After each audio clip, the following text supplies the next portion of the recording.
Hello friends, ఈరోజు cauliflower fry అంటే క్యాలీఫ్లవర్ని శుభ్రంగా ఒలిచేసుకుని ఈ విధంగా పెట్టుకున్న క్యాలీఫ్లవర్ని ఒక బౌల్లో వేసుకుని వాటర్ అయితే పోసుకోండి. వాటర్ పోసుకున్న తర్వాత కొంచెం పసుపు వేసుకోండి. దగ్గర కొంచెం సాల్ట్ అండి వేసుకోండి. వేసుకుని ఉప్పు వేసిన తర్వాత పొయ్యి మీద పెట్టి ఒక పొంగు వచ్చే వరకు కూడా ఉడకనివ్వండి.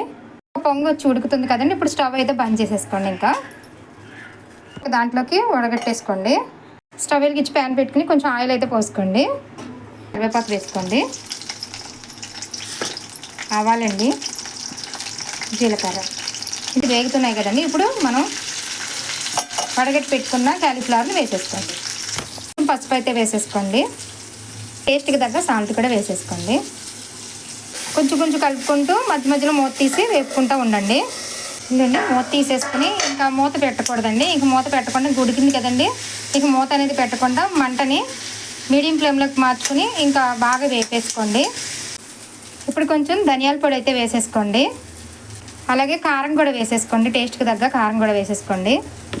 ఇంతే అండి, ఇంకా కలిపేసుకుని స్టవ్ బంద్ చేసేసుకోండి. ఇంతే అండి, ఎంతో టేస్టీగా ఉండే క్యాలీఫ్లవర్ ఫ్రై అండి. ఇది సైడ్ డిష్గా పప్పులో కానీ సాంబార్లో కానీ చాలా బాగుంటుందండి. ఒక్కసారి ఈ విధంగా ట్రై చేయండి ఫ్రెండ్స్. నచ్చితే లైక్ చేయండి, ప్లీజ్ సబ్స్క్రైబ్ చేయండి ఫ్రెండ్స్.